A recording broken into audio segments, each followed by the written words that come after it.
You get tired eyes and Yeah. Tired eyes. Hello, everybody. this is Welcome to my tired eyes. yeah. This week we're changing the name of the podcast to Jet Lag is Real. Lou acts like we were up for 48 hours yesterday or something. We got back. That was the before we longest Saturday ever. I landed a whole hour after I took off. How about you guys? No, we landed in LA. We left Tokyo. When was our plane, Lou? 6:30? 6:25, yeah. 6:25. We landed in LAX about noon, and I'm like, we're still in Shibuya right now. I'm at the Disney store in Tokyo right now. I'm at -6.5 hours. Yep. We didn't even get on our plane yet. When we landed in Vegas, we were just getting on our plane in Tokyo. Yeah. It was weird to live Saturday twice. Yeah. Longest day ever. Although I will tell you this much, flying out there seemed a lot longer than flying back.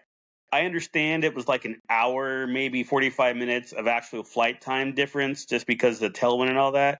But the trip seemed way shorter flying back. But the trip there, I feel like I didn't pay as much of a toll. Like getting there and then getting rolling with stuff, I never felt super out of sync as far as my sleep schedule goes.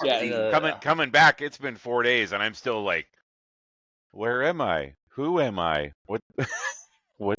No, that's no joke. I agree with you. We got there late because our flight was late and we had to turn around because of electrical issues. So we didn't get out till like 5 hours later than we were supposed to, heading out to Japan.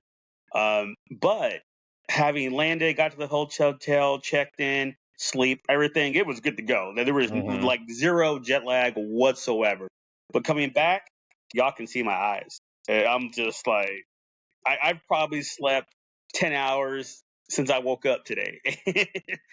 Woke up originally at like 4. Dude, I woke up and went back to sleep so many times today, and I'm still not caught up yet. But those watching the video, you notice Lou's in a different environment right now because he is in the casita. Yep, he's on the couch in the casita. So we have 2 local remotes. So he's remote, but he's also local. Yeah, because he's. My wife's like, "Why don't you guys just record together?" I'm like, 1, gay. 2, for editing purposes, we need separate audio tracks, and I don't have that splitter thing can do that with 2 mics or whatever. Yeah, exactly. We're not that advanced, or else we would have actually done a podcast from Japan. Yeah, while we were there. Yeah, and it would have been amazing. If Magic Cereal had sponsored us, we'd have that already. Right. Dang. Or Roosevelt, since y'all just rock Roosevelt shirts. Duke anyway. The whole time, I don't think he brought any other shirt. No, I did not bring any other shirt but Roosevelt shirts the whole time. You hear that, guys? And I had just the right amount that I didn't have to do laundry twice. So I timed that shit right on. Wait, is that because you bought shirts there and could wear them? No. Okay. That was my shirts I bought are still in the baggies. So even the one Celebration Japan shirt I bought is still rolled up. But we're not talking about that this week. No, we're going to save Celebration for next week, for May 4th. It'll be our Star Wars centric podcast. Which is a little new and different for us. Yeah. You know, we don't do a whole lot of Star Wars.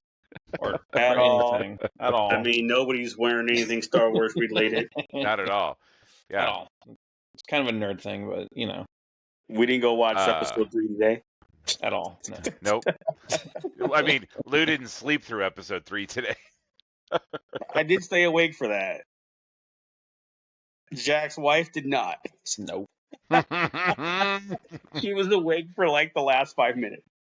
She saw the 20th Century Fox logo, and then she woke up to Vader's helmet getting put on. Yeah, that is fact. I was sitting next to her. I can confirm this. Real quick, how full was the theater? It made it respectable. It made a shit ton of money this weekend. It made like did it really? It was like number 3. made like $20 million this weekend. Yeah. Wow. They were saying it was going to possibly push it into four-digit territory as far as money overall. So You hear that, Snow White? Just want another dig at you. Oh, speaking of that, I saw something on Reddit I'm part of like a data hoarders or people who like, when there's a website that's going to go down, like people are like, go save the website. So somebody posted some movie company in LA dumped a shit ton of film canisters I'm guessing with film in them, and was like, everyone go and get them. And then people are like, what are they? And then some people were like, maybe it's all the physical editions of Snow White, and it could just totally like derailed into just this super weird, like, people just being funny, but like the jokes were pretty good. I was like, Can okay, you reuse the film? yeah, exactly. Like, what else can we put on here? I was Is gonna say cellulite a one musical and done? toilet paper, but nah. If it ain't a bidet, I ain't having it. I know, Like, so Jack, did you call and have them installed while you were on your way back? No, my wife did order one though. After we got back from the movie. Oh, that happened? You said you were looking. I didn't know you actually ordered. No. She looked. She's like, "Where's my Lowe's card? I need the CVC number." Hell yeah. So yes, that is happening. Yeah, one. Wait, just one? Yeah, just one so far. Fuck your kids, $500, bro. Fuck your kids, right? Well, I was just thinking a casita. Yeah, priorities. Now that you can poop in it again. I got no interest whatsoever. I'm neutral party here. I'm just saying. No, the problem with that is you're neutral potty. Yeah. Yeah, I'm a neutral potty. He only uses gender neutral potties. No, the problem with that is they didn't put an electrical outlet in the casita one out here. Oh yeah, you'd have to rewire. So eventually, once you guys get upgraded to staying in the house, that one does have an electrical outlet, so you can still get upgraded. Once you're allowed to stay in the actual house. What's Duke up to? He's pooping again. It's like, really? Yeah, he cut that shit off just so he could do it again an hour later. Yep. Sorry, Jack, can't go with you guys. Have fun. Although we finally, I don't know if Duke, if you experienced it, but the airport finally had one with the dryers. Oh, I did not. That was nice. I did not. My balls have never been so warm. Right. It was very lovely. Yeah, it was rough. Well, I mean, we'll get to it, but so Japan, boys. It finally happened. I mean, shit, we've been talking about it since this podcast was conceived. It seems like it was like probably one of the first things. First couple episodes, and we were talking about it. I feel like it was one of the first things we talked about, like after we got through all the like how we know each other stuff. Yeah. Yeah, and then it wasn't 3 months later we bought tickets. Mm-hmm. Yeah. So no, it's just crazy that it actually happened. That it led up to it. We were there, and now that we're back home already, still it's going to take like a week and a half to process it, probably. Yeah. We just saw so much. Just even like getting on the airplane to go out there, long ass trips. The flight was no joke. Yeah, it was my longest trip I've ever taken before. Like I'm aware of. Like, I mean, we might have done like camping and that type of stuff when I was a kid, but I had no concept of time back then. But as far as like, and I felt it, dude. After like day 8, I was fucking homesick as shit. I was like, man, I missed my bed. I missed my motherfucking shower. I'm like, why am I in this room? Why am I in this room with this black man? How did I get here? What did I do wrong? Are we in El Salvador? Is this a prison right now? What's happening? But no, it was like day 7 or 8. There was like a couple things where I was just like, but again, the longest trip I'd ever taken was 7 days. So I've never had to go longer than that without being back home and having my entire wardrobe to pick from, and not just the 7 shirts that I brought and shit. But but as far as timelines go, I had some friends that went a few days before. So I left on the 9th, which was a Tuesday. And that was right? The 9th was a Tuesday. I think so, yeah. Flew through Honolulu, which was awesome because, like, really, like, out of all the options between here and there, Honolulu to me is like the best option. Like, because I heard, like, I had some of the friends that I met, they went from here to Seattle to like South Korea, then to Japan, and it was like, Gee. like what? Yeah. I was Wow. talking to him on the way back, and he was like, "Yeah, it was kind of upsetting to go from there to South Korea and then fly back over Japan to go to see." Like, he's like, "We were just there 2 hours ago." Like, there's Shibuya down there. Hi. exactly. Hey, donkey. So yeah. And then you guys flew in like a week later, That was right? the Wednesday after you left. So yeah, so we flew up from Vegas to San Francisco. Everything was going good. We were about an hour and a half into our flight, and Lou and I were trying to watch Penguin, right?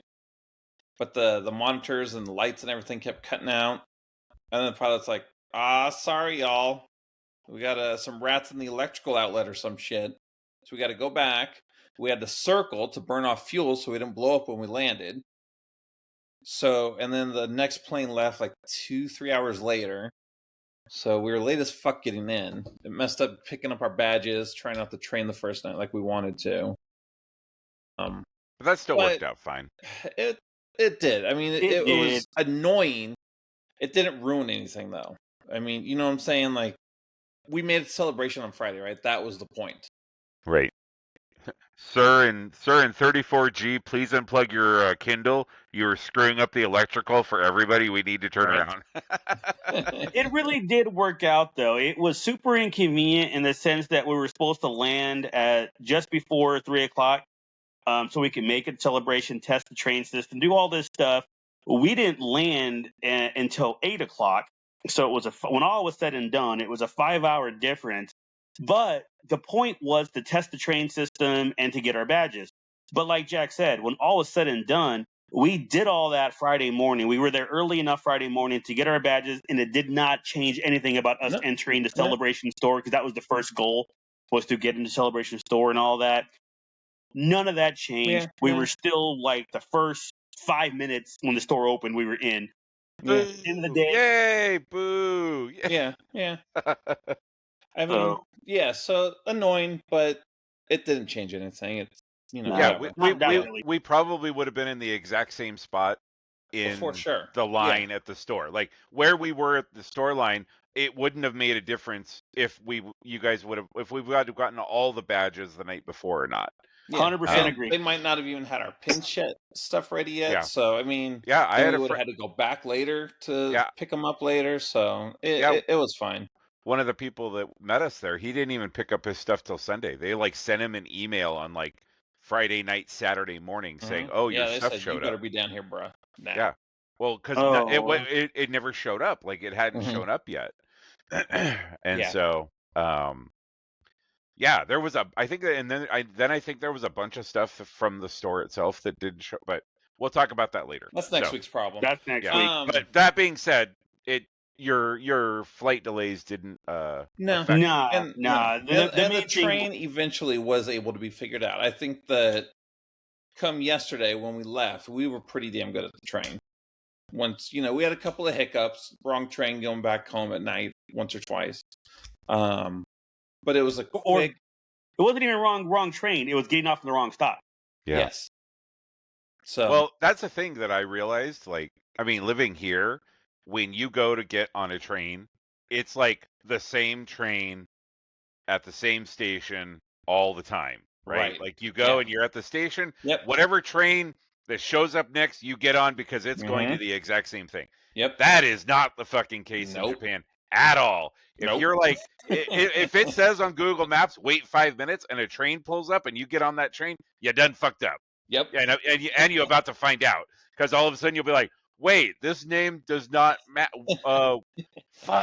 And then you have to get off the express train that isn't stopping for 15 more stops because it's skipping all those stops. You're like, shit. I was supposed to get off on TR3, but now I'm getting off on like some blue line at JS5. Oh my god, that is so funny. So on my way back to the airport yesterday, because we had some time to kill, so I went back downtown for a few hours. On the way back, I did get on an express train, and it was one of the first times I had done it.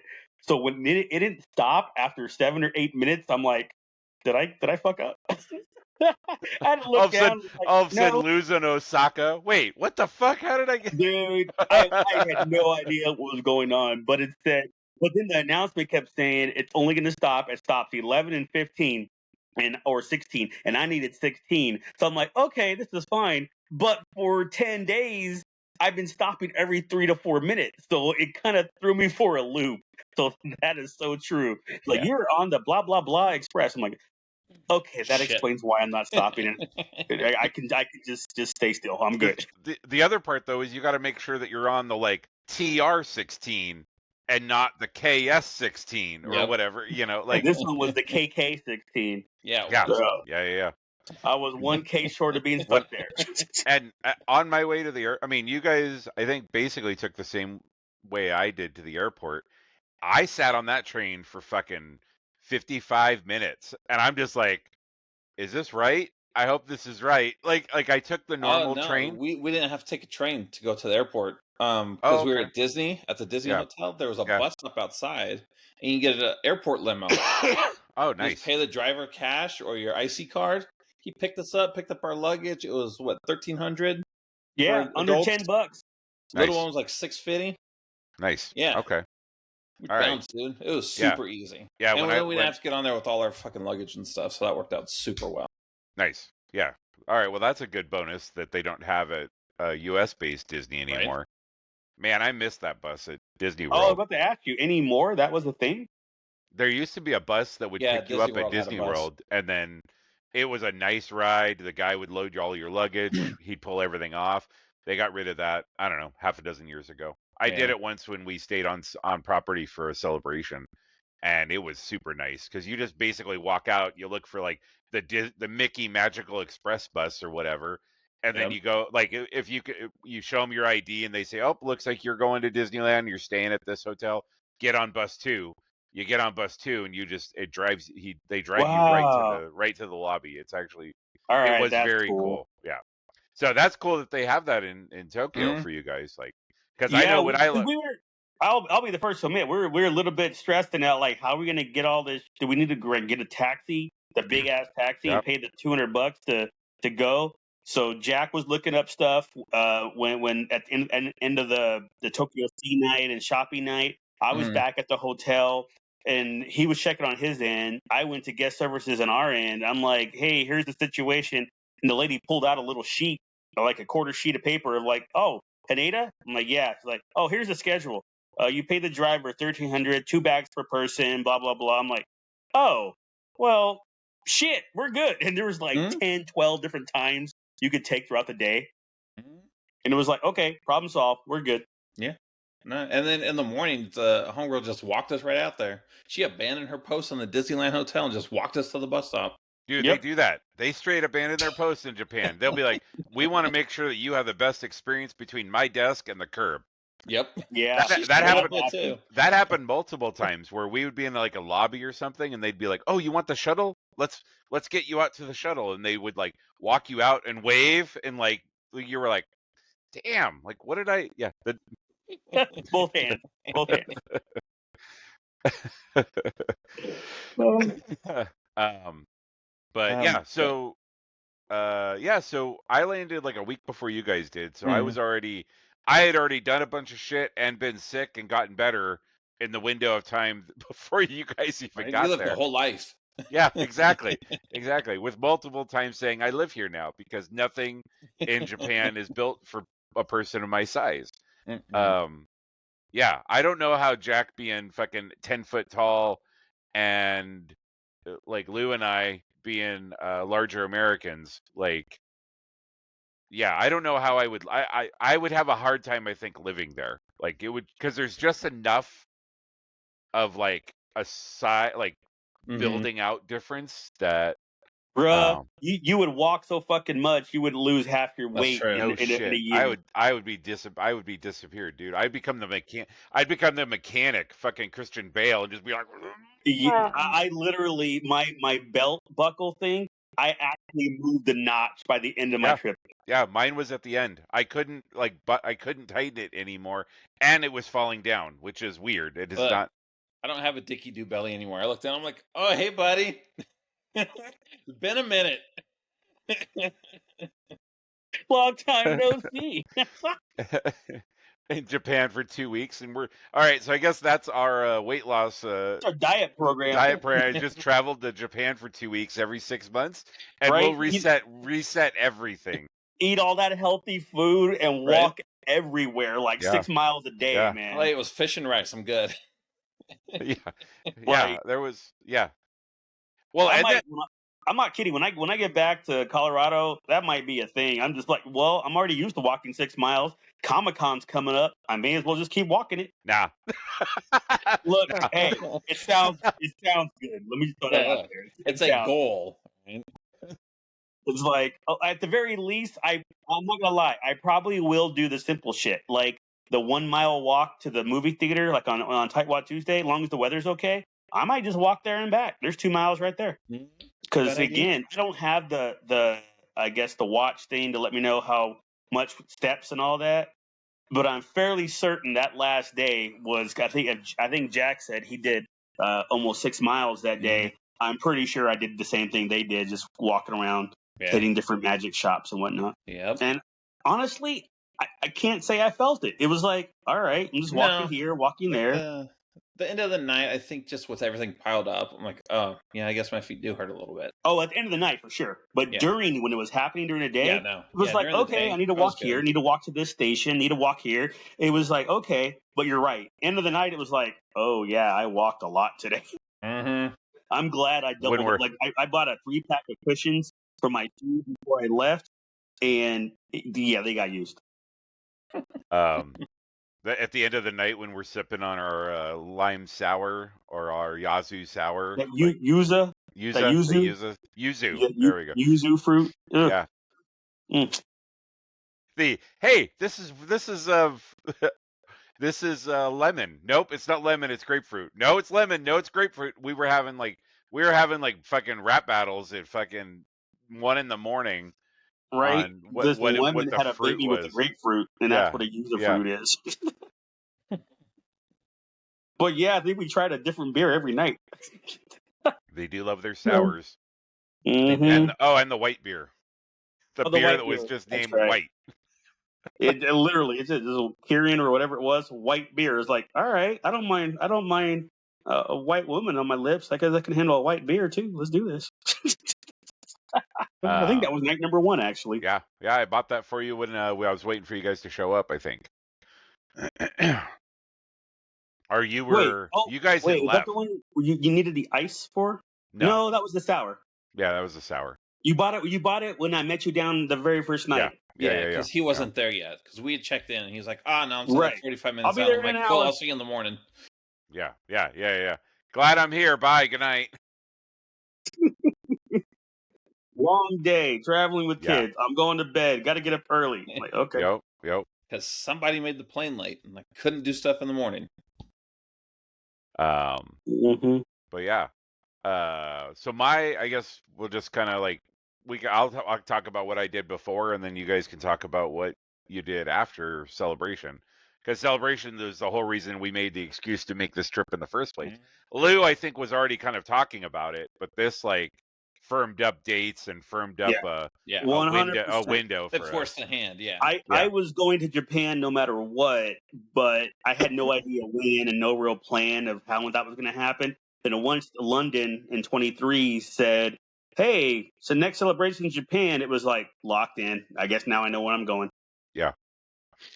And within a couple of weeks, we'd all decided that was the jam.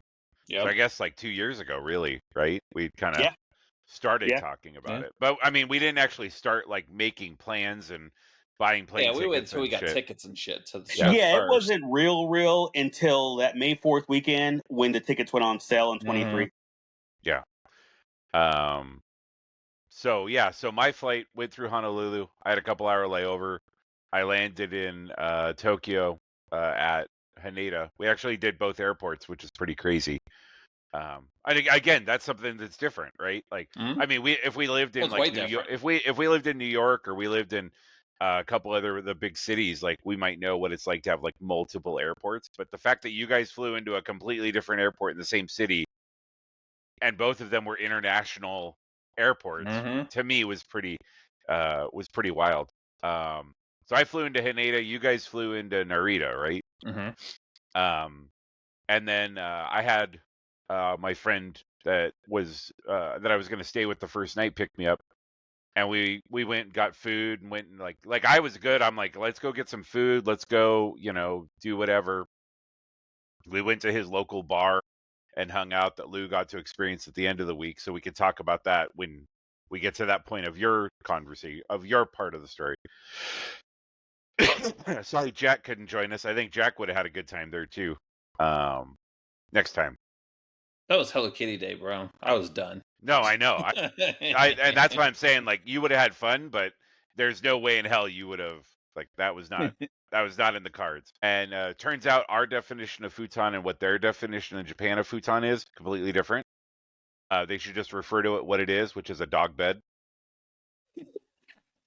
I walk in and my friend's apartment's probably 250 square feet, maybe 300. And I'm like, where's the futon? Because I'm expecting to see a futon, like a chair, a couch and stuff. And he's like, it's in the closet. I'm like, brah, you ain't fitting a futon in that closet. And he opens it up and he pulls out this plastic bag. And I'm like, the fuck is that? And he's like, that's a futon. I'm like, that's bullshit. That is not a futon. So he unrolls it and zips it all up and does all this stuff. And I'm like, Mug, that's a fucking dog bed. That is not a fucking futon. I work at PetSmart, sir. I used to sell these fucking things. Yeah, but I will tell you, after you've been on a plane been up for almost 24 hours, doesn't really matter. I still slept fine. Yeah, that's fair. But yeah, you get to a point where a dog bed acceptable. I'm okay with sleeping on a dog bed. It could have been an actual dog bed. It would have been fine. Exactly. It would have been the same. It was like a dog bed with a pillow, like, and it was a shit ass pillow at that. And he's like, sorry, I meant to get a better pillow, but I didn't have time. I've been planning this trip for 2 years, fucker. Yeah, exactly. And you're like, oh, I didn't have time to buy a pillow. I'm like, motherfucker, I told you about this shit when you moved over here. Right? Bro, you've been here 6 months. You had 6 months to get me something I can sleep on and not treat me like your pet. I wake up in the morning and he's like, good boy. And I'm like, no, And you just piss on the carpet. Exactly. I had to mark my territory. He woke up to me throwing up and looking about. All right, sorry. That the entire podcast is my first night in Tokyo. Oh, it looks like we're out of time, guys. Well, we touched on a lot of your stuff last time we did a real one too. So yeah. Oh yeah, because I was remote. Yeah. And that's so I mean, yeah. So we we did that on Sunday, so I still had a few days. Yeah, you still had 3 more days before we showed up. 4 more days. What did we do? Okay. Well, so you slept. You said you slept for like a day and a half or some shit. When you were sick, yeah. Yeah. So then after that, I had like a few days where it was like a good day, bad day type of thing. So after the last podcast 2 weeks ago that we did, holy shit, it's only been, it feels like forever. Like it feels like us doing the podcast in the hotel room was like a long ass time ago. Yeah. 2 weeks. Yeah. So I think at that point I had slept like 36 hours. I don't think I'd eaten anything in 36 hours. Like my body, like 50,000 steps and 16 plus flights of stairs. My body was just like, oh, you done fucked around. You fucked up, and now you're gonna find out is really what it came down to, because that shit was shut down. I barely held it together for the podcast, to be honest. Like after the podcast, I'm like, bro, I'm so tired. Like that was exhausting to talk on a camera for an hour and a half. But then we wrapped. So then we had one more night in Kobe. So we stayed in that hotel. I was going to say not there though, because you had to check out. Remember? Yeah, that's why you had to So sign off because you were we checking moved. out. Yeah, we moved on to Osaka. We stayed in this kind of. It was a very interesting place. So it was like this. It was a building for people with disabilities, where it was an old building, had been there for a long time, but a guy had bought it, and then him and I'm guessing his wife's significant other, something. I couldn't read Something. the story, but there were two of them that were both in wheelchairs, and so they had completely reconditioned the entire building to be accessible, right? Which was pretty cool, because there's a lot of places in Japan that aren't, just because of the They got way a that lot of they're built. steps. Yeah, yeah, a lot of steps, and I mean a lot of doorways that are narrow, a lot of like buildings that are small. Putting a wheelchair and having it actually be able to even turn around like 360 degrees, not going to happen. But this guy had he had money, so he had redone the entire building. It was very cool, and then was open. It was like almost like a community center, and they had built like a room with a bathroom in the back that you could rent the room and the bathroom. So it wasn't like a hotel necessarily. It was basically just a place to sleep and leave your clothes, which again, like, we're out and about, so it's fine,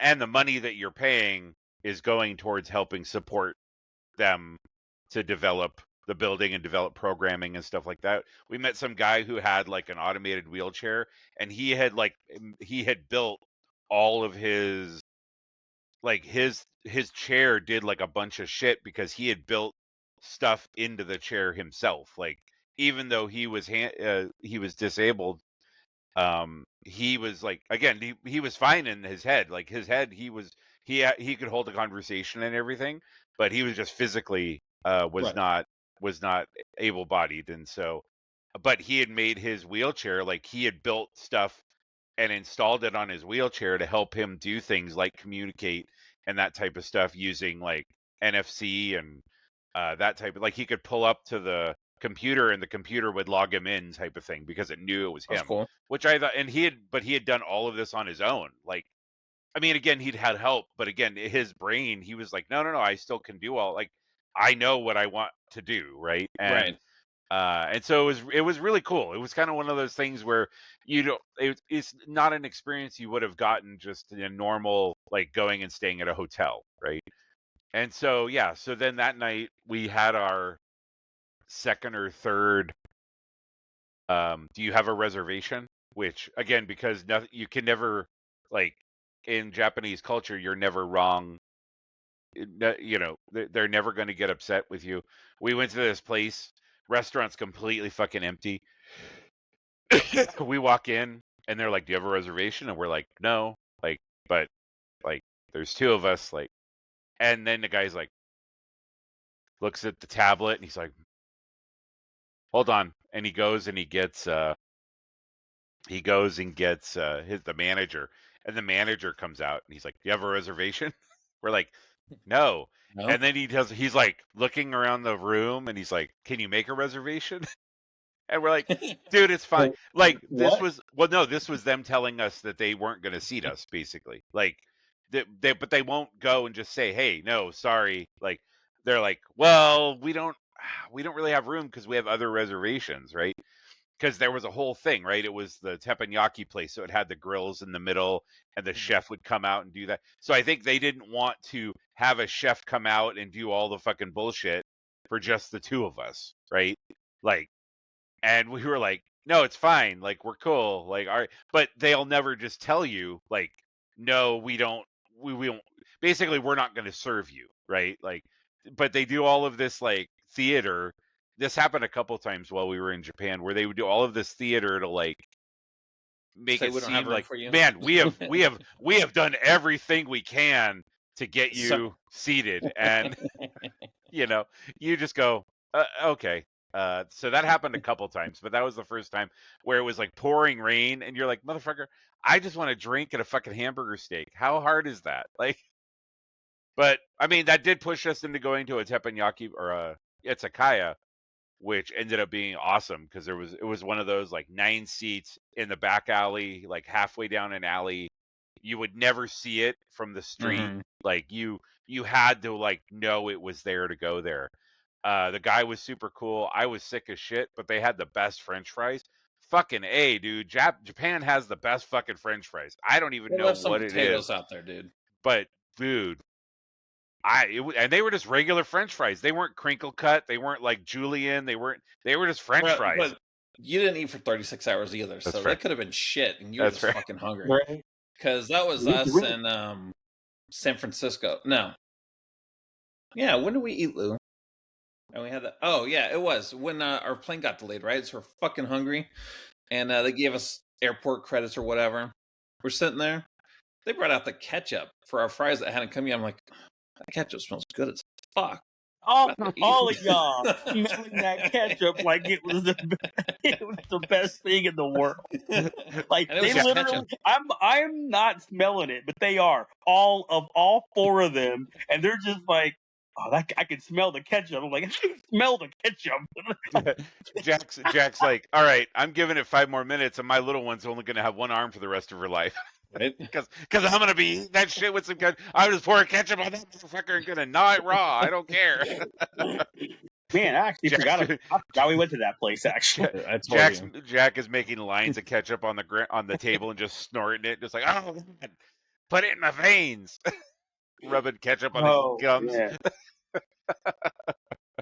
But yeah, so and then the following day we went up to Nara, which the thing that Nara is known for is they have a giant temple, and then around the temple they have a bunch of parks that are all kind of one big park, but they're all kind of broken up because of the streets and stuff. So it looks like a bunch of parks, but it's one giant park. And they have a ton of like mildly domesticated deer. So they have it's a deer park basically when you get there.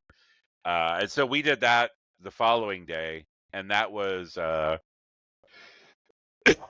was pretty cool. Like walking up and there's just like a fucking little half a dozen deer just like laying on the ground just hanging out, you know. Did they bow to you? No, but there were signs all over being like, motherfucker, these guys are these young guys, the boys are all growing their horns and getting ready for mating season. So there was like yellow and red signs everywhere saying like, don't fuck with these guys. Like they will fucking wreck you. Like just if you see them and they're aggressive, just move away. Like just don't. And because people are dumb, man. People are fucking dumb. Like especially when it comes to wild animals, like they walk up thinking it's going to be a dog or something, and like, no, bitch, this is a deer. Like he will fucking wreck your world. Like if he wanted to, kick like you. Right. Well, and then they were showing pictures, and some of these deer, like in mating season, have giant antlers. And I'm just like, man, I would hate to be like, and then there was like articles in the paper of people who had gotten like trampled and had gotten like gored and shit because they just fucked around and found out. They would be like fucking around and being like, here's a fucking ice cream cone that I'm not going to eat. And they're like, bam. And then your fucking hand is bleeding. And you're like, what the fuck? But it's a fucking deer. These aren't like, this isn't the zoo, right? People, I don't know. Cafe. Yeah, people just don't. I don't know, dude. It was wild to just see how some of these people acted around. There was like no, they were all color. Everybody, like nobody, like Travis and I were just walking around like, how are people treating them like this? Like, I don't know. Like there were a few people who were respectful, but a lot of them, and I'm like, also like where we're at, like have some fucking respect. Like you're on sacred ground for somebody, right? Like there's somebody's religion who has like you're on their property right now. Like have some respect. It was but it was super cool to see them. At one point somebody rang a dinner bell and they all started running, which was really cool. I don't know, Pavlov had deer. We were like, I didn't hear shit, so it must have been it was either the time of day or it was like they did a dog whistle or something like that. Because then all of a sudden we saw a bunch of them running through a parking lot that was a couple blocks away from where we were. And then all of them that were around us like started standing up like, what's going on? Oh shit, it's about time. And all of them started moving. So then of course what happens? All the idiots start going into the herd. And I'm like, no, just fucking stand, like, you fucking idiots. Like, By the way, if your kid gets knocked over, they ain't gonna be like, oh, sorry, let me walk around them. Nah, they're just gonna be like, bah, bah, bah, bah, bah, like morons. That So log is a child. yeah, no shit. It'd be like Jurassic Park, and you're hiding behind the log as everything. But that was an exhausting day because that was really the first day that I had done anything since being sick. So then the following day, I was like, it was a quiet day. We did laundry, got up in the afternoon and did. It was a text message of, okay, I started laundry. Okay, I'm getting ready. Okay, laundry's done. Okay, I'm getting ready. I put my pant. I have one pant leg on. I'm almost there. Um. And then what did we do that afternoon? Was that Onsen day? No, that was a couple days later. Oh, that was the day we went around. So that day we went around the biggest lake in Japan. So there's a lake in Japan. It's Lake Biwa, but it is the biggest non-oceanic lake in Japan. And we originally were going to go to a observation deck that you could go up to and then see the entire lake. But it was closed because a bunch of stuff was closed around there because I think there's a couple big Japanese holidays coming up, like Golden Week and something else. And so a lot of them are closed like the week or a couple of weeks before to do all the rehab for that because basically the entire country shuts down. Like kids are out of school, nobody goes to work. Yeah. So the observation deck was closed. So we just ended up taking the train all the way around the lake, which was pretty cool. We stopped at a random port city somewhere. I don't know the name of it. Went into a big temple, went into like this, like there were these giant building. I mean, this is just like how Japan is. Like you walk up and there's these giant office buildings and there'll be this little like mobile home-ish type building. And it'll be something where they just didn't sell to the developers, and they had a restaurant that was open and they'd been there for 50 years, you know? So we went and had lunch there and walked out to the actual port, which was windy and cold and rainy. Which I was like, "Why are we doing?" You know how many times I heard? You know how many times I heard, "Hey, it's just a couple blocks down the road here," and then 45 minutes later, going like, "Brah, come on, like, stop lying to me." Well, Google Maps said it was only a couple blocks. I'm like, uh huh. So then there was that.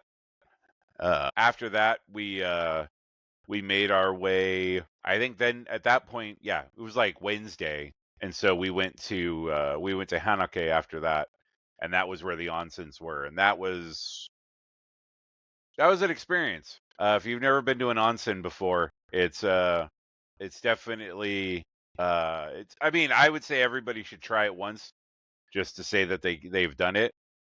We rented a private onsen to start with because I eased my way into like that experience. And then we did the hotel onsen. Just an FYI, if you're used to showering in your room, if you're in a town with a bunch of onsens, there are no showers in your bathroom because you're expected to shower after. You're expected to shower afterwards. Because I walk in and I'm like, buddy, where's the shower? And he's like, no, that's at the onsen. And I'm like, what you talking about, Willis? Because I'm like, no, like I get up in the morning and I shower. I get like that's my jam. Like I don't get up and go downstairs and get naked with a bunch of dudes and then shower. Like that changes. Well, this isn't college anymore. Yeah, exactly. Like exactly. Like I haven't done that in 20 years. Like, come on. I will say the onsen though, like when you get into the water and you're just chilling, and it's in a way it's like so basically an onsen is just a it's like hot springs that you don't wear, you're naked. And I will say, like, when you first walk out there, there's like a layer of like awkwardness, but then when you realize, oh, like nobody gives a shit, everybody's just here to get in the hot water and hang out, literally. But where's your hey, come on. I wasn't ready for it. you go, oh, okay, like it's actually it's kind of a cool experience, like where you're just sitting there and you're just like, you're looking up at the trees or the sky, or you have your Or eyes the other closed dude's and you're just, balls. yeah. I didn't know it was a full moon already. But no, I mean, but again, you like don't it, 3 p.m. yeah. But you just like, it's like that once you kind of get past your own awkwardness, like it's like whatever, like um How do and you I say I'm a grower, not a shower in Japanese? For real. hang on, let me look It's that cold up. in here. It's cold in here. I just got out of the cold tub. Have y'all seen Seinfeld? There's this one episode. So I mean the water got up to like 145 degrees, which was fucking hot as shit. But then No they have thanks. like a cold plunge pool, which after you've been in 145-degree water, like going, because you're supposed to, like, it's a thing, right? Like you do it to like Process. close, yeah. Right. So I put my feet in, and I was like, okay, the cold fucking sucks. This is the worst. And Travis was like, well, you got to sit down. And so like I was in like an area where it was like 3 inches of water, which was just enough for the balls to like hit the. So I sat down and like my balls just like, I dipped my balls in it, and it was like, no, no, no, no. This is Check my balls for testicle cancer. Hold on. exactly. Oh my God. I'm like, hang on, let me just. Yeah, they were not happy, and I lasted about 30 seconds, and I'm like, I'm out. Shot out of there like a rocket. Grower, not a shower. Stop. Literally. Please, for the love, just believe me. Just say validate me. But we did. I was kind of interested because we did all 3 levels. So there's like basically jacuzzi tubs that you can rent at a lot of the hotels that are private, that are just basically a small hot tub. And then most of the hotels in the city have their own onsen that are just for hotel guests, and so it's usually smaller. It's almost kind of like a bigger hot tub with kind of nice. It's a nicer sauna type environment. And then there are public ones, and the public one we went to was actually built out of like this side of a hill. So there was a lot of rocks you could actually walk up to. Like they built like a couple smaller pools up above in the rocks, which was pretty cool. All like it's segregated, so the women go off to the right or the left or whatever, and the men go the opposite. So you're not like I'm trans as fuck then. well, I guess there's a few of them that are still segregated or not, that are unsegregated, and they encourage the women to wear like small swimsuits or bikinis at those, but that's still completely optional for them. But not the men? Not the men. Nope. For men, it's men, it's like there's no, and also like tattoos are also like a big deal. Like they don't like tattoos, and so when we walked in, they said, do you either of you have tattoos? And we're like, no. And they're like, okay, good, because they My don't butthole. yeah, exactly. You'll see it when we get out. If a bunch of people show up and they have tattoos, I guess they won't. There's a possibility they won't let them in, or all of them. Yeah, when I was reading ahead of time on some of that stuff, they'll have like 2-inch by 2-inch patches. So if you have a small tattoo, you can cover it up with that. Because I was looking at mine, because I basically have a couple of 1.5-inch by 1.5-inch tattoos on my arms, and I was like, well, if I did do it, I'd have to find one of the ones that allow the patching. Yeah. Or I mean, again, if you're by yourself, you're not with I think it's a bunch where they just didn't want. Again, it's like when you go into a like in LA, there's a bunch of places where you can't wear blue or you can't wear red, right? Like that type of thing. Like they just don't want a bunch of people with certain types of tattoos to show up at the same time, because that could be intimidating to everybody else, type of thing, So my Darth Vader back piece just doesn't fly then. I mean, it would if it would, as long as you're not with Lou, because then you both got Star Wars. You're a gang at that point.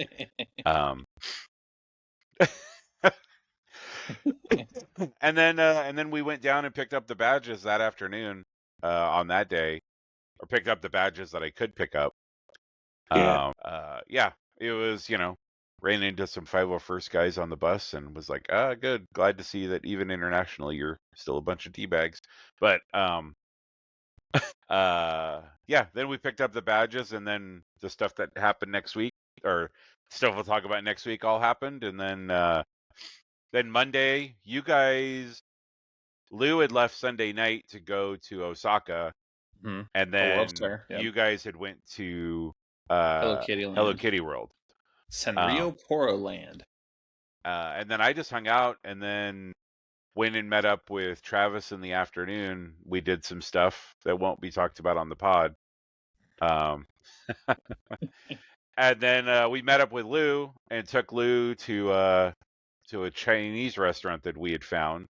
Because again, the places we'd gone to, that was the thing. Either we got reservation, or the times on Google Maps were always wrong.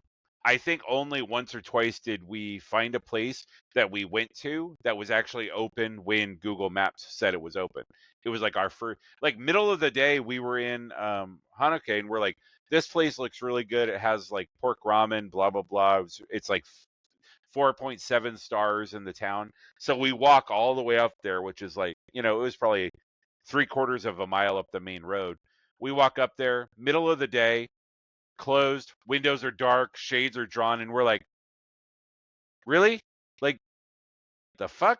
Like, come on. That happens so many times to places that we try to go to, because they don't update their hours on their website. They don't update the hours on Google Maps. It's just, and then we met up with Lou. Lou met up with us. We ate Chinese food and went back to Travis's bar and hung out. So Lou got to have that experience, which was pretty cool. Yeah, they were quite polite and picked the spot where it was like after my bullet train, I had one train stop to make, and I was not even 5 minutes around the corner from them. They picked a spot that was nearby. So, yep. I said, nope, let's meet somewhere. Let's get somewhere where Lou doesn't have to take 3 trains and walk for 45 minutes. And so, thankfully, where we were in Tokyo, that was pretty easily done. So, the following day, you guys, I think, had left to go to Ueno and the and then the intersection, right? You guys went to the busy intersection. Yeah, we did Ueno, and that was Wednesday, I think, right? What did you guys do on Tuesday then? Was it Tuesday just was Ueno Park and the Tokyo Museum? That was a 1-day thing, dude, and we still could have spent another day and a half there, honestly. Yeah. That shit was cray. And then packed up my bag. I didn't go with you guys to Ueno because I'd already been there, but hung out at the hotel, packed up my bags, went and took the hour-long train ride, which was fine. Again, it was one train. Like, I took the one train that we always had to take from the hotel to like that main station, Narita Nishi Funabashi. Nishi Funabashi. And then hopped on Jack's next cat's name. Yeah. Yep. And then hopped on one train that took me from that spot all the way to the airport. It changed names like 3 times, but it was just like, stay on the train. I'm like, okay, I'm here. I'm not moving. Then I had like a 5-hour layover in my flight left at 8:30. I had a 5-hour layover in Honolulu. We had a cargo bay door thing that delayed us for an hour and a half. So I didn't even get back into Portland until 11:30. But it was the same day, which was really weird that it was only 3 hours after. Right. Like, I left at 8:30, landed at 11:30 on Tuesday, and I'm like, I don't like this at all. How was your customs experience coming into Honolulu? I had global, so it was cake. Okay. The problem is that I felt like we were in like I felt like it was like a haunted house. Like, we were in some part of the airport that hadn't been opened in like 30 years. Like, we were at like the end. Like, there weren't even gates. Like, we got off the plane and had to walk. Like, it was probably 20 minutes through like where all the doors had been shut and locked. None of the there was like places where there were gate signs at some point, but they'd all been like stripped. Like, the stickers had been stripped off of them. And the only thing we were going off of were these arrows that were taped to like various walls and stuff, saying customs, and then an arrow. And I was like, where in the fuck are we? Like, it was like the part of the airport. Right. You it was flying like home from Tokyo. I want to play a game. But it was, no, seriously, like we were walking and walking, and there were no, the carpet was old, and it was still all dark, like 70s brown paint everywhere. Like it was some part of the airport that like hadn't been renovated at all, like since the airport was set up, it felt like. But as far as like the actual rest of the customs thing it's like the biggest thing that pissed me off about customs is all the idiots who were like, "Oh, I signed up for global," and then they're like, "Did you scan?" For global, you walk up to this machine and it scans your face and basically says you're good to go. You go to like up to a girl or a guy or a window, you give them your passport, they scan your passport, do you have anything to declare? No, and then you're on your way. Like there's no interview, there's no nothing. It is cake. Strongly suggest for anybody who has the ability to do that through a credit card or whatever to just sign up for it, because global also gets you TSA pre, which means you're not waiting in the line with all the pores every time you go to the airport in the US. You don't have to you don't have to take your shoes off. Like you don't got to take your fucking laptop out of your bag every time. It's yeah. So like the 4 people in front of me were like, I signed up," and they're like, "Did you do the interview?" And they're like, no, what interview?" And I'm just like, "Motherfucker, like read the fucking emails that they send you. Like, come on." Like that's one thing I don't understand is I feel like every time I go to the airport, I'm literally the only one that's ever been to an airport before, because nobody else seems to know anything. You walk up, they tell you, they make fucking announcements. "Please bring your passport and boarding pass up to the window when you get on the plane." And people be like, walk up with their boarding pass and they're like, "Sir, where's your passport?" "Oh, hang on. I gotta get it's in the bottom of my bag." And you're like, fucking god damn it, just listen to what they're fucking telling you. Like it's so You're lucky I can't bring a infuriating. knife through security. Well, it's just so infuriating because they're fucking telling you what they want. Like I just don't like. Yeah, we were looking for it. I can tell you right now. When we were coming back, we're like, because at one point they just wanted our boarding pass. At one point they just wanted our passport. So when we were coming back, we were listening to see what they wanted, and we heard the announcement that said they want passport and boarding pass. So we turned around and told whoever else, "Hey guys, they want both this time," and we were good to go. Yeah, but just like I don't like. Not hard. Yeah, just have better tourists than everybody else. Just have both of them out, and when you walk up, they'll tell you what they want, even if you're not listening before. But so many people would be like, "Oh, hang on, let me unlock my phone. And I'm like, "Motherfucker, have you never flown on a plane before? Come on, fuck." Look, for Celebration, a lot of these people did not. That is true.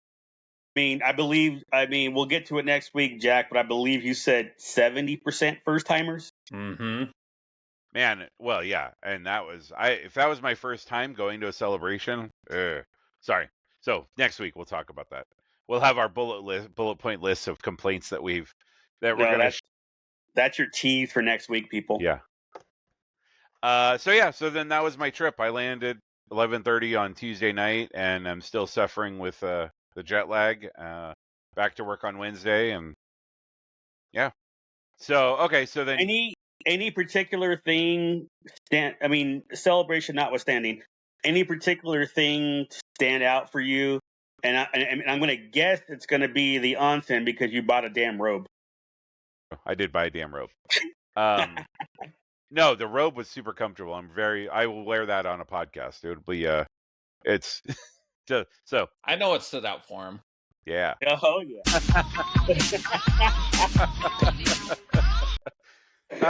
Express an oil. Would you like to express oil?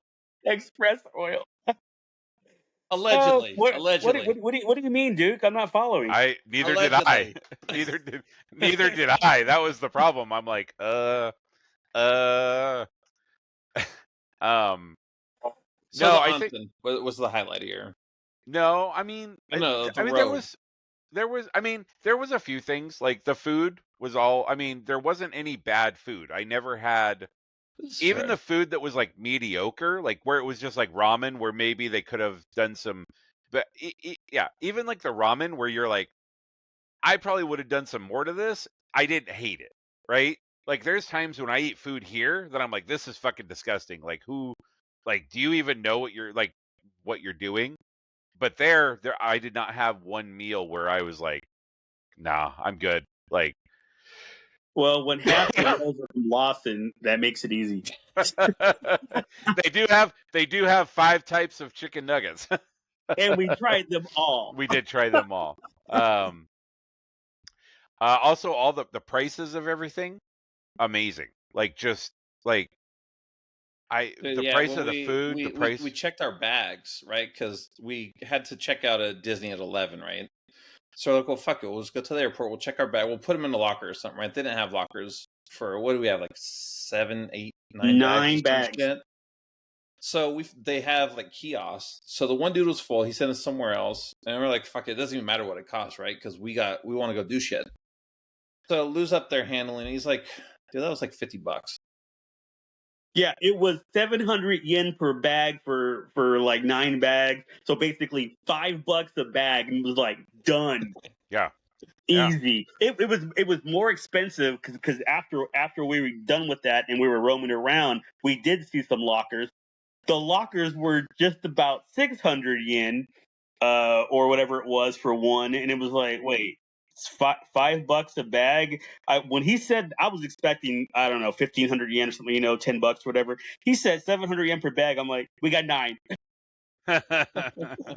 Here's Like, 50,000 yen. It was so easy. What else did I like about Japan? The fact that there's no tipping, I think, is amazing. Like the receipt shows up and that's what you fucking pay. There's no like you trying to figure out how good the person did or anything like that. I will tell you that did make me uncomfortable a couple of times at our first hotel when we were looking into luggage forwarding to send our shit to Disney. Yeah. The way their forms were, she had to fill out one for each of our bags originally. I'm like, we need to give her like $20 or something, dude.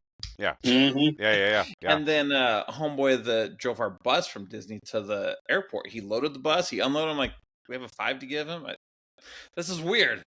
Yeah, it was. I'm just gonna accidentally drop it. After all that, we land. We're chilling in LA for 3 hours for a delay. And I go to Carl's Jr. and there's the automatic, how much you want to tip me for. I was like, get the hell out of here with that. Yep. When I was in Honolulu, I went to a restaurant because I had a 5-hour layover. I'm like, well, I should get a meal, right?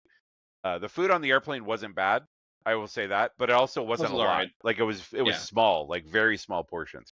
Yeah. And so I went and I got like steak frites, the steak and fries, and I got a drink. At the end of that, it was $50, and then the receipt comes, and it's like, oh, how much would you like to tip? And I like look at the people next to me, and I'm like, motherfucker, and they're like, what? And I go, I haven't paid a tip in over 2 weeks. Where they wouldn't even take a tip, like they would push it back at me, and now I'm sitting here, I'm like, I'm in a fucking airport, and I just spent more money.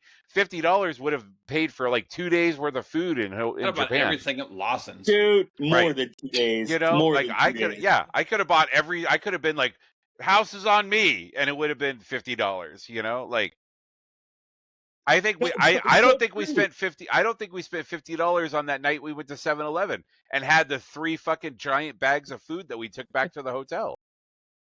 I mean, it was one of those things where like we talked about earlier when Duke showed up, we checked into the hotel that first night, and then Duke met me an hour later. We went to Lawson, right there connected to the hotel, and there was a guy in front of us who tried to tip the cashier. I guess he helped him. We weren't paying attention, but he helped the guy with something, and the guy tried to give him a small tip, and the guy was just back and was like, no. He was the whole thing, no, and it was like, wow, that's so legit, because you see videos of that stuff, and this person was like not having it. So he was like back against the wall, like he backed up. He was robbing away from the counter. He literally backed away from the counter to get away from this guy. He feels sorry for his mama or something. He was reverse robbing him. I'm trying to put money in your register. No, get out of here. Right? It was like, and again, that was my first experience, because it was airport. You take the shuttle to the hotel. I went and unpacked a few things. Duke told me he was there. We went downstairs. My first actual real interaction at the convenience store.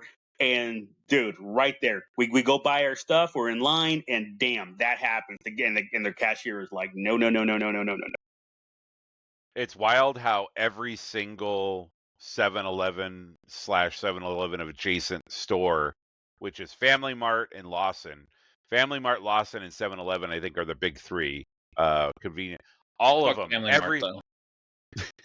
F Family Mart, though. Lawson's, what's up? Wait. No, that's how they do like 7. I learned that. You have 7?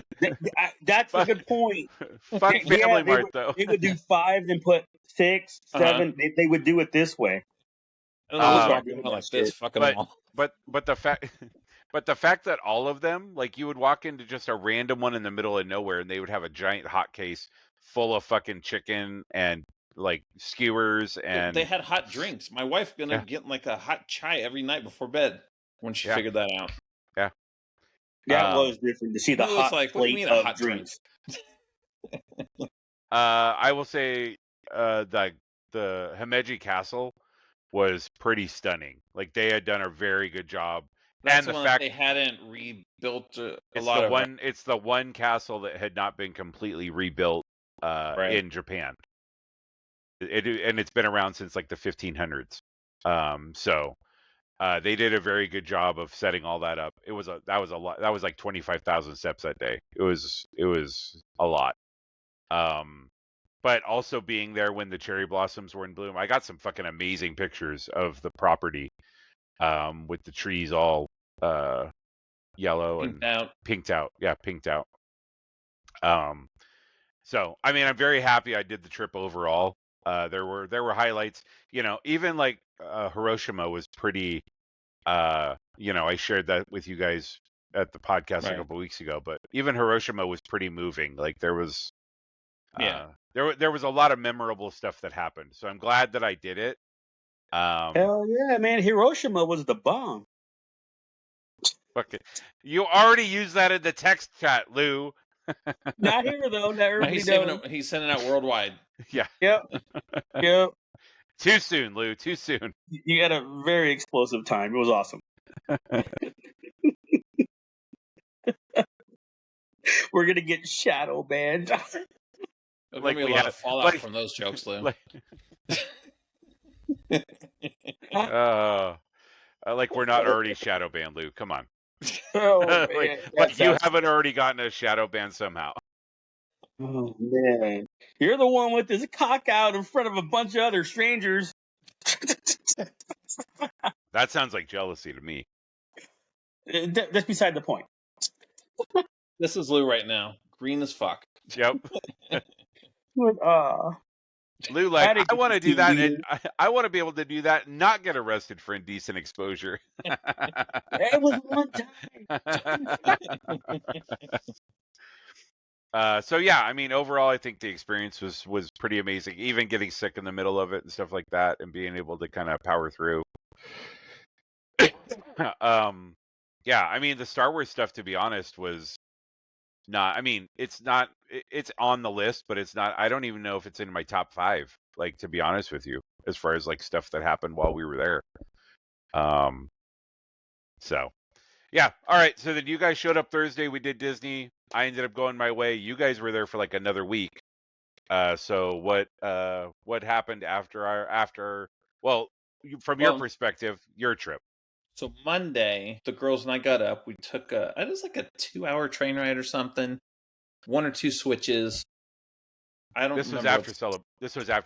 Yes. This is Monday after celebration. Who had already left on his creepy night bus and to go to Osaka. So we took a 2-hour trip down to Sanrio Pearland, which is a Hello Kitty theme park. It was in this big shopping mall. There's a hospital there. And if your children are born there, they'll give you a Hello Kitty themed birth certificate. FYI.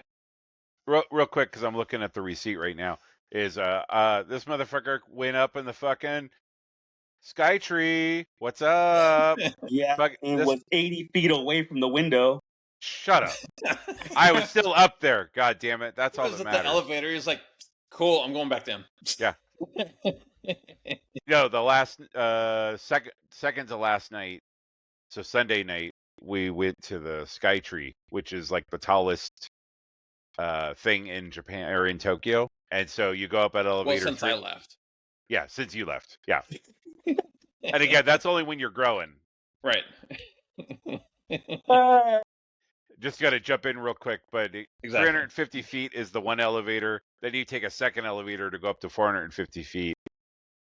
That was definitely an experience. There was a. Tell me it was a glass elevator. No. Outside. Well, so here's the funny part. So the first elevator, they're like, you're fine because it's all enclosed. They have like video monitors that are showing things like what it looks like outside and stuff, but it's all, so you get up to the first 350-foot platform and they're like, okay, let's go to the 450, which you actually had to pay more for. Like there was 2 layers. Like you could pay to just go up to the 350, but then you had to pay like a combo price to go up all the way.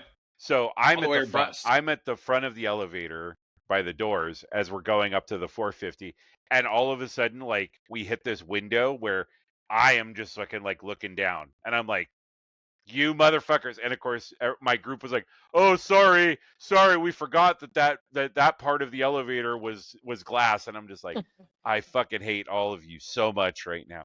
I didn't even know. I've never been here. I don't care. I still fucking hate you. Little kids were crying because I was just like, "Fuck off!" Like. But it was pretty so the weirdest part about that is you get to the 450 level. There's an anime that's super popular right now called Detective Conan, which I believe is it's a detective who gets put in like a little boy's body, and then he has to try to figure out how to reverse the spell, which he can't do, and so he ends up just being, and it's weird. So it's Quantum Leap? Yeah, basically. And so you get to the 450 level, and there's guys walking around with signs saying no pictures, no video, stuff like that. And I'm like, what the hell is going on? They have all these TVs that are on, like they're at the top of the floor, and they all start showing like this exclusive footage or something of maybe the next season or whatever of this Detective Conan. And I'm like, that is so surreal that you're like 450 meters in the air, and like they're doing like some sort of weird promotional thing with this anime where like they're like, don't look outside, watch the videos. Like it was just, they had like standees set up that you could get pictures with and stuff.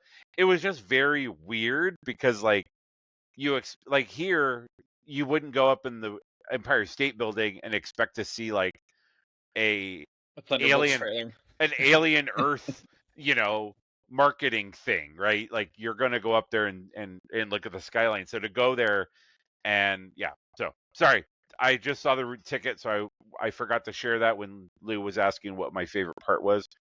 Not my favorite part, but it was still a pretty cool. It was still, it was still pretty cool to like, even from 80 feet in the elevator, peeking out through the doors.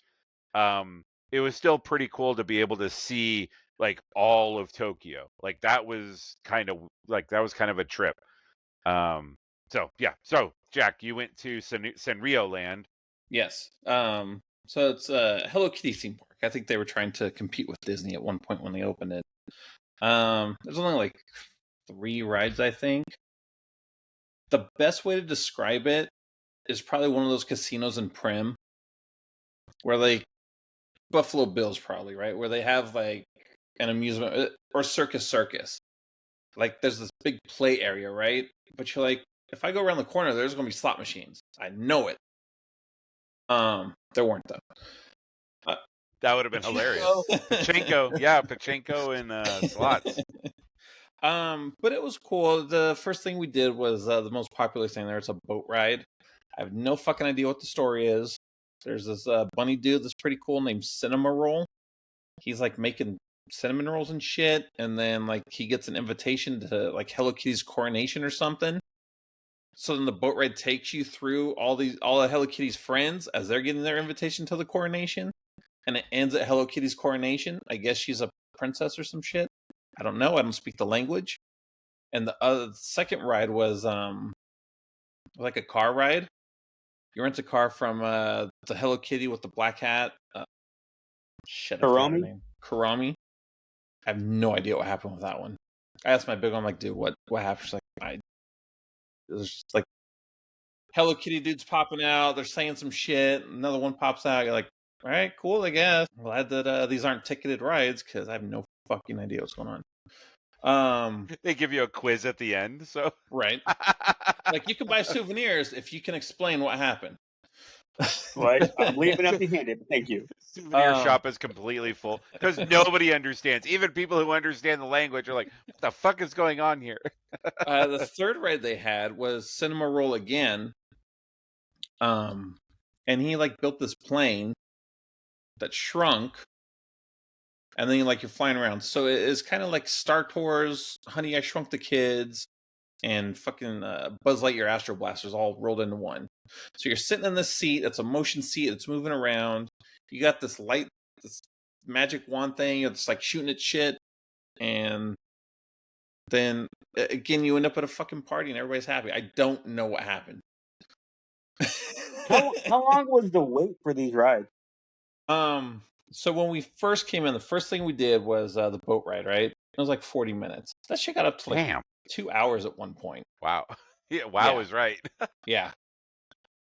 It's popular. There's a lot of kids there. In the middle, there's a big tree where they do all their live shows. Like, this girl was out there dancing and shit. I don't know. It's fun to watch, I guess. I don't know. There's a hamster out there and a fucking rabbit. And like, I guess we had to cheer and clap and dance so she could power her wand up so everybody could go back home, probably to another fucking party. I don't know. Jack, you should have been on something when you were there, because that would have been amazing. But I mean, they open at 9:30, close at 5. We were there from open till about 3:30, 4 o'clock. I mean, there was enough to do. That also, we ate there as a buffet. I had fucking Hello Kitty bao buns that had Hello Kitty's face on them. There were these potato cakes that had Hello Kitty's face on it. They had curry and desserts. It was amazing. And that was included, buffet. Or was that? No, you had to pay separate. But again, Japanese price. It was like 1,000 yen or some shit. Except you were in Japan, so it didn't cost you anything. Yeah, exactly. It was the first place we've been to that you just keep getting refills on drinks, finally hydrate. Because at first I was a little adverse to just getting water out of the vending machines that are everywhere. I'm like, why do I have to pay for water everywhere? Because there's no free water anywhere in Japan. Yep. Yeah. But luckily, it's all cheap, and it's all at all the vending machines. Every dark alley you go down, you're not going to get raped, because homeboy probably just wants to get a Pocari Sweat out of the fucking vending machine. Oh, yeah. Oh, that was the thing. So the first night, I bought Lou a Pocari Sweat, and he's like, is this Gatorade? I go, nah, it's not like Gatorade. He goes, it looks kind of like Gatorade. I'm like, no, it's not Gatorade. He's like, I hate Gatorade. I'm probably not going to like this. And I'm like, I think you'll like it because it's good. And then he's like, oh, shit, this is really good. I love myself some Pocari Sweat. Water. It was sweet water. And then I think I got Jack trying it a couple days later. I kept seeing it, and I'm like, is that shit good? Like, what is it? And Lou's like, no, it's good. It's like a lemon sweet kind of water. I'm like, fine, I'll try it. I'm like, oh, this shit's legit. And then you read the little the paragraph that describes what it is, and it was like, scraped from the bodies of beautiful people's skin, and then it mixed with it. You're like, right? What's going on right now? Right. Shit. Don't know, don't care. It's yummy. Yep. I think every time I went to Lawson and I didn't have a bottle, I bought a bottle. There was like I had it on me at all times. There was always one. There was always a bottle in the fridge. Yep, sure the hell was. Hell, I even left a half bottle in the Disney hotel because I forgot it was there. Shit.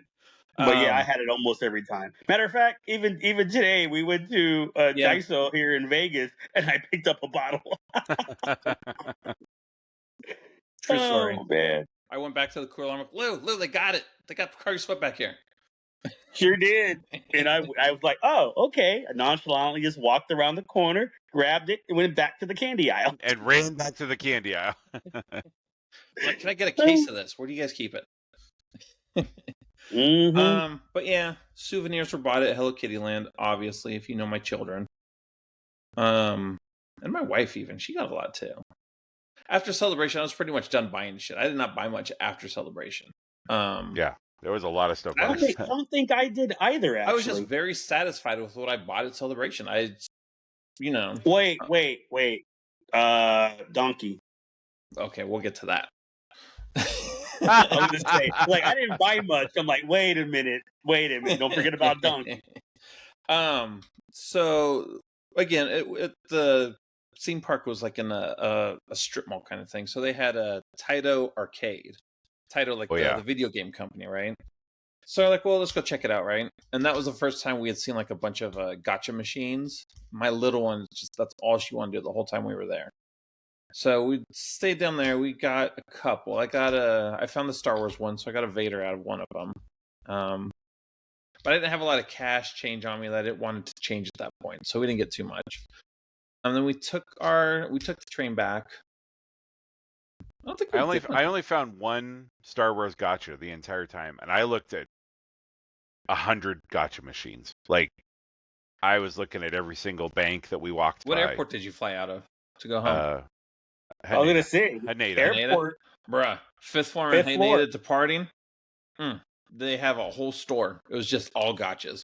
We spent like an hour in there because I was like, "Cool, I got cash. Let's get rid of it." So, I thought you guys flew out of Narita. So did you fly out? No, of we flew into Narita. Oh, okay. We flew out of Haneda, so we got to see both. I didn't have. By the time I got there, and I had to walk out to my. So first, the first announcement was like, "Oh, you're gonna be at gate 22," and I'm like, "Oh, that's right here." And then my phone buzzes, and it's like, "Oh, gate change 143."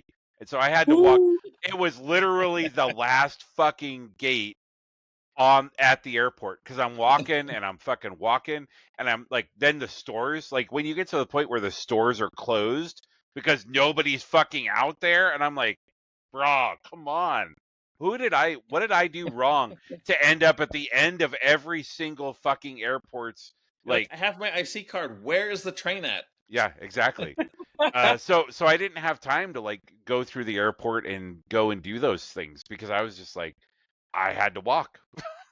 So that reminds me, did you use up your IC balance or cash? I think I have 200 yen on it. So we did well. What about cash? No, I didn't have any cash. I gave you guys all cash. I was going to say, Travis, you gave me like your last 3,000 or 4,000 yen. I remember that much. Yep. And then you guys got the money for the hotel. So I paid you guys back for that. So, sorry, Jack. So you, so we went back after that. Shit, that was Monday. I didn't even know what we did for dinner. It might have just been I remember you texting at like 5:45 and said you were on the train back. Yeah. I think we just went back after that. I think we did donut and Lawson's for dinner that night. I thought you said 7-Eleven dinner or Lawson's or something, because you were done. You were done while we were at the bar, I think. Yeah. And then Tuesday was when we went to Lou had come back by then. So that was Ueno.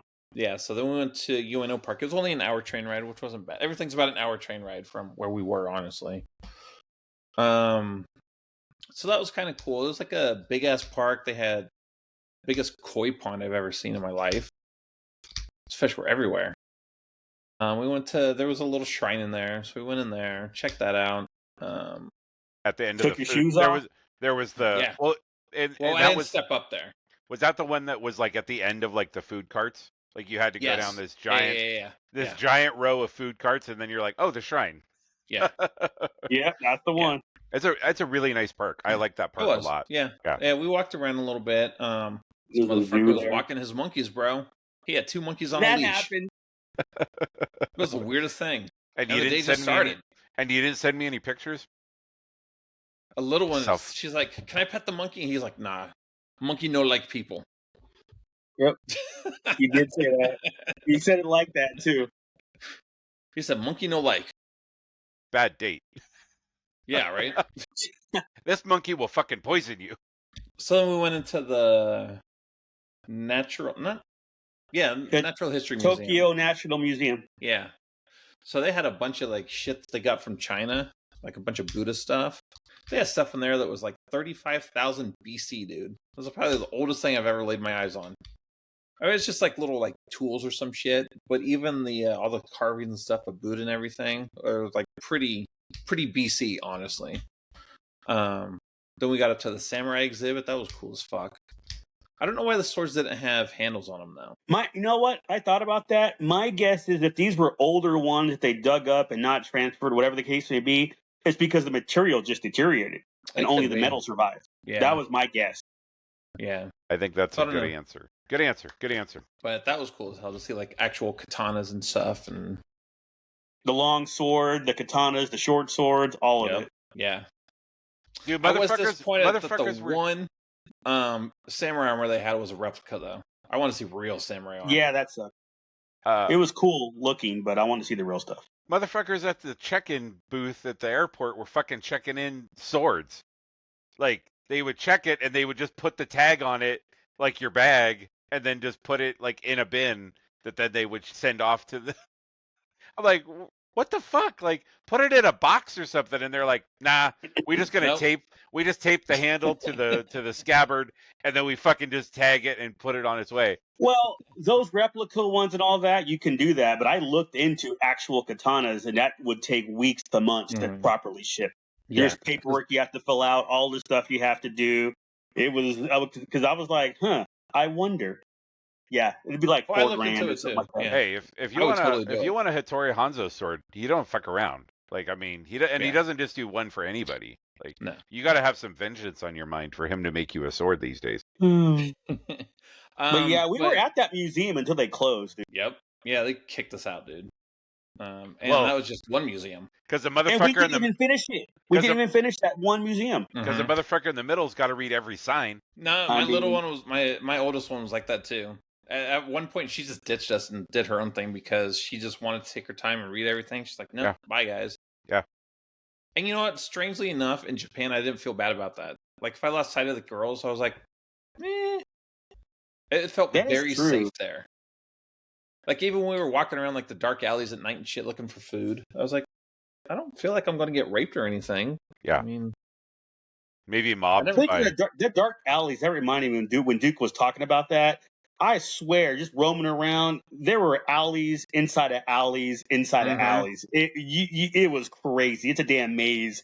You walk down an alley and you turn left. Like, there's another alley. There's more shops down here or restaurants down here. Okay, let me get back to where I came from. Oh, I made a wrong turn. And then another alley with more shops and alcohol. And it's like, what the hell?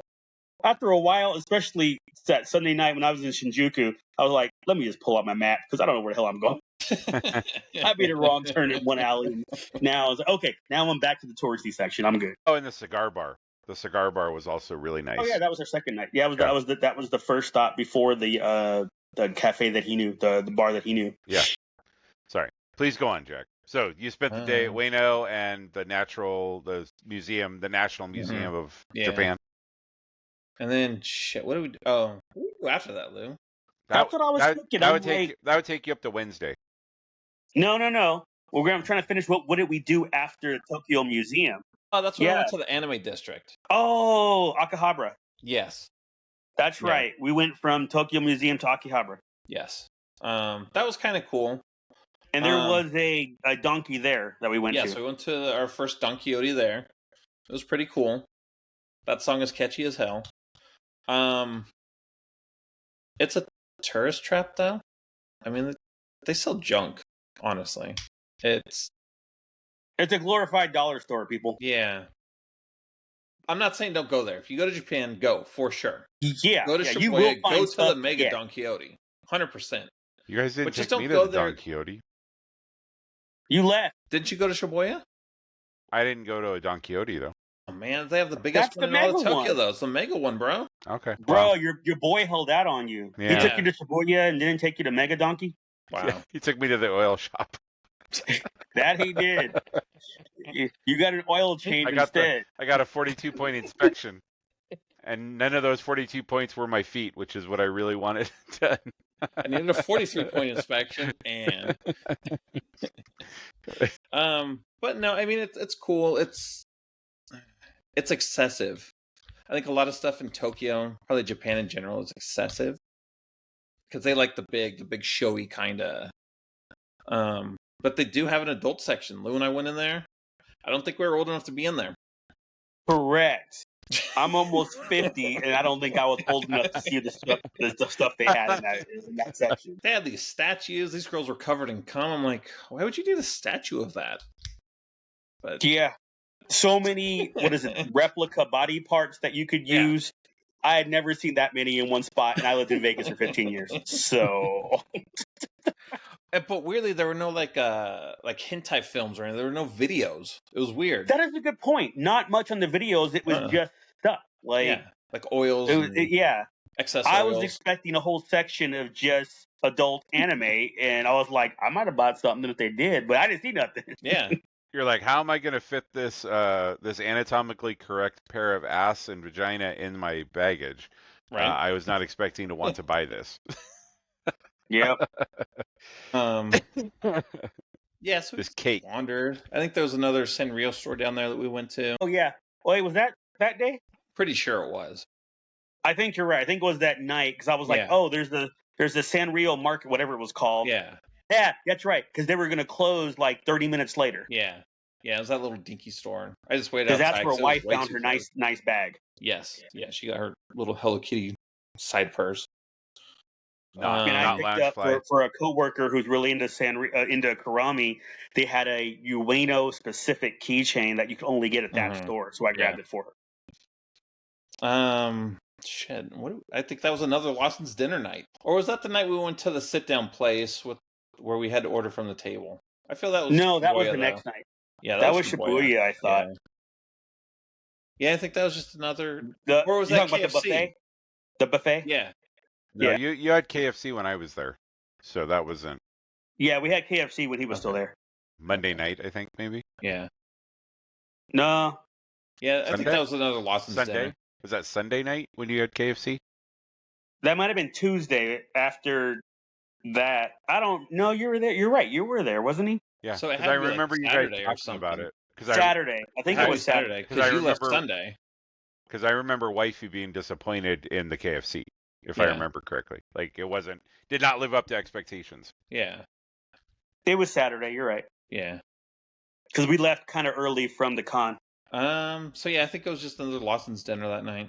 Because you guys hadn't been there yet. I'm like, trust, just come with me. You got to check out this Lawson, and you guys went after or something. Yeah. Yeah. It's kind of the bomb, wasn't it? Come on. It was. Yeah.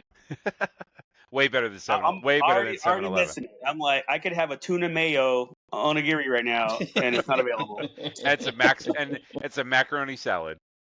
Oh, that macaroni salad was so good. Anything with the mayo, I was all over. Yeah. So then Wednesday was Shibuya. It was a little rainy that day, so it kind of sucked a little bit. Yeah, that misty. Did some good shopping though on Wednesday. Went to IKEA, got some meatballs. And your bag. Yeah, and the bag. Got my exclusive purple and gray bag. Yep. And some exclusive Ziploc bags. They had exclusive Shibuya IKEA Ziploc bags, which was weird. Sure did. Yeah, then we were on our way to one place, ended up finding the Disney store on accident. Mm-hmm. And that went crazy there. Jack, I didn't do much shopping after Celebration. I'm like, did you forget about Shibuya? It wasn't me. About Donkey. How much did I buy? That is fair. That is fair. It was not you. It was not me. Yeah, no, they didn't have any Star Wars stuff, so I wasn't tripping on it too much. Oh, the night we went to Skytree, we were walking. There was a giant mall attached to it. There was a place called 212 Kitchen Stuff, I think is what the name of it was. They had a whole Star Wars section that was all exclusives. I picked up a bunch of keychains and magnets and stuff. Oh, that's cool. Actually, they're actually kind of high quality stuff. I got a little reusable bag that has an X-wing on it and stuff. They had a bunch of aprons and like little dishes and stuff like that. I should have picked up some chopstick holders for you guys because I know you're all about that life now. But I do have a friend. I do have a friend who still lives there. So if we want anything, I can message her and be like, "Hey, can you pick that up?" So please. Yeah, there was a whole lot of not a lot of Star Wars there at Disney Store, Disney itself. It was just like I think we ran into like 4 cups or something. It was not. It was weird. It was like coffee cups or something. It was yeah.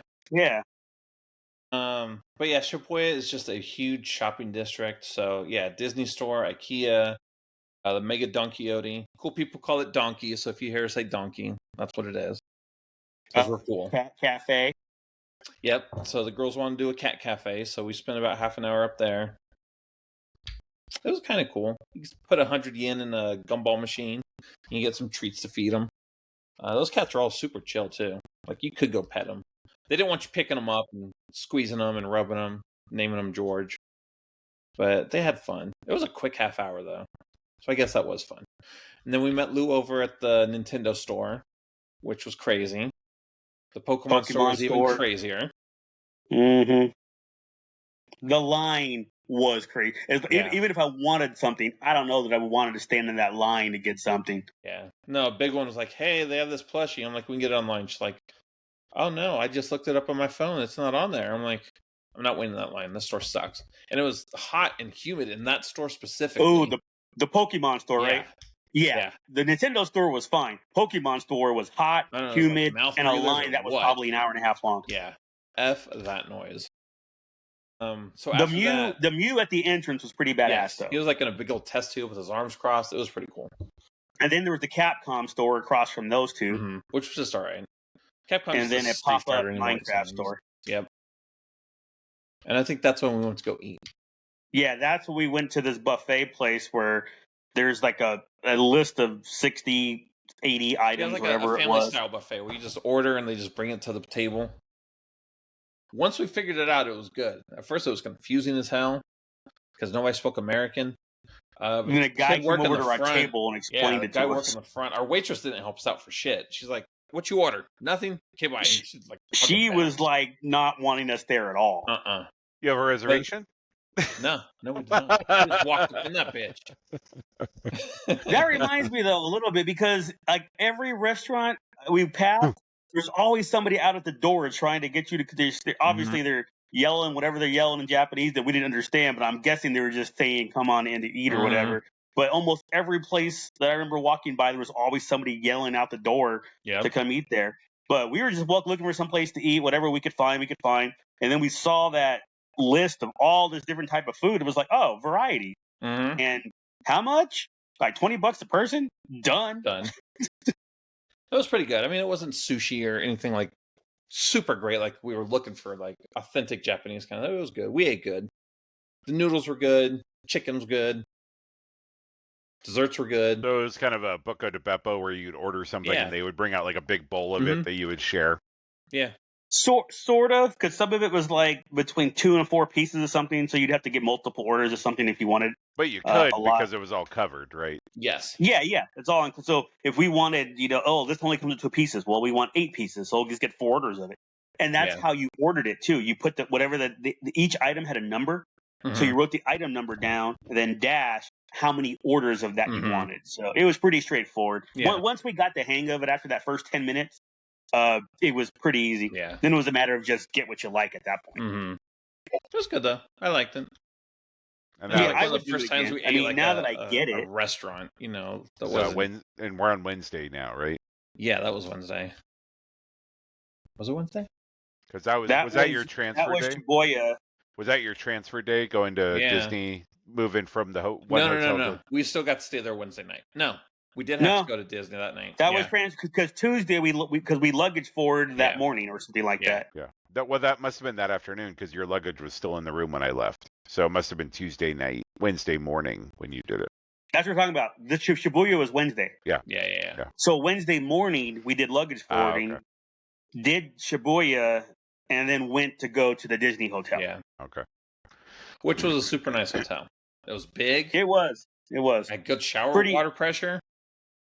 Bigger bathrooms, that's for sure. The toilet was separate from the sink area, which is separate from the closet, shower, tub area. So they had a water closet. Yes. Nice. And honestly, I don't remember seeing one of those since I was in Japan 40 years ago, so that was kind of cool. Yeah. That was a super nice hotel. And then our luggage got there. We'll have to get to that next, because it's already an hour 40 in. Yeah, it is. So Disney and Celebration will be next week. And one or the other. See. Yeah, we'll see. Yeah. We'll see how Celebration. 6 months from now, we're going to be like, okay, so next week's going to be Celebration. No, next week is Celebration because May 4th weekend. But and also, then we'll get back into this stuff. Yeah, also pseudo Disney because we need Lou's experience in Japan. Yes, yeah, we'll get to that after next week. We'll do that like the May 11th week. Yeah, we'll get into his World Fair and all that. Because I had Sunday night Killing Time in Shinjuku, so we'll get to all that in a couple weeks, unless we finish. I don't think we're going to finish Celebration in one episode, so we might. We'll see. Again, I was anticipating longer.